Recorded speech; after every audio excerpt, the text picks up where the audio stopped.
Howdy, folks. Wanted to talk to you today about some good news when it comes to learning how to live with my autism. The odd thing is, I never probably would have realized it if I hadn't come to realize I had autism. We've all heard people say things like Carpe Diem, seize the day, or stop and smell the roses, or just be present, live in the moment, that kind of a thing. I've heard it and I've understood the wisdom of it and tried to do it. There are probably even times where I said I was doing it, but no one ever bothered to explain practically how to do that. Like, how do you actually live in the moment? How do you actually stay very grounded? It was all just kind of theories and ideas and figurative speech. And I've talked about before how I don't understand figures of speech. Recently, it occurred to me while I was musing over something, ruminating, that maybe I should just turn that train of thought, that nonstop thought express in my brain off, just turn it off, and instead focus all the energy I was putting into that into sight, smell, sound, touch, taste, and just see what happened. Suffice it to say that I was shocked at how beautiful, wonderful, and satisfying the world is when I'm not distracted by my train of thought.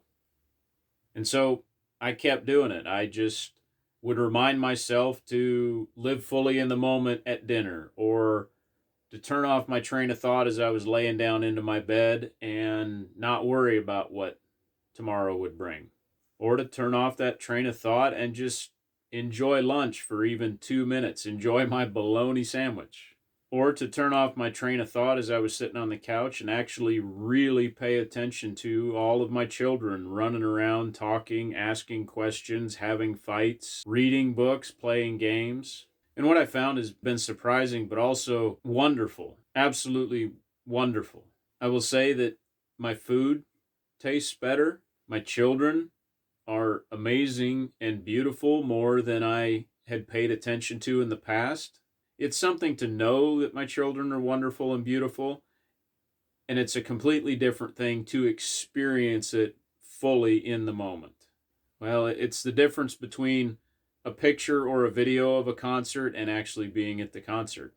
So, without dragging this on too much, I thought I would just practically explain how you can seize the day, how you can live in the moment, how you can stop and smell the roses. I'm guessing that I'm not the only autistic person who never had that concept explained to him and didn't fully understand it. I think perhaps it's one of the things that neurotypical people figure out or just understand organically. It takes effort, but the payback is phenomenal. It is totally worth the effort. So many of the tools in my mental health toolbox have such a slim margin on payback. The amount of effort you put in is almost equal to the relief you get from the tool. A lot of times, for me, it's not worth the effort. Like, I don't remember the last time I did deep breathing to help with my anxiety because it's just not freaking worth it.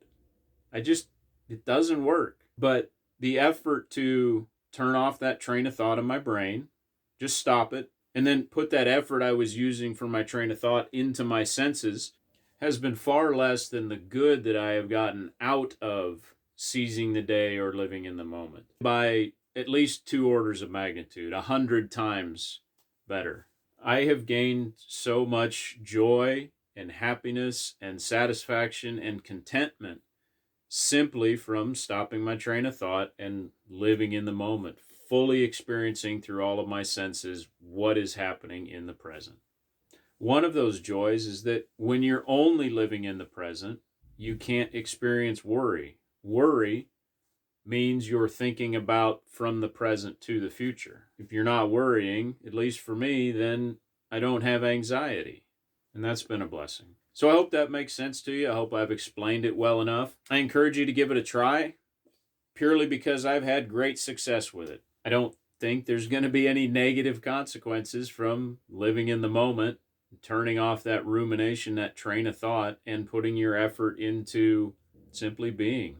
If you do try it, let me know how it went for you down in the comments.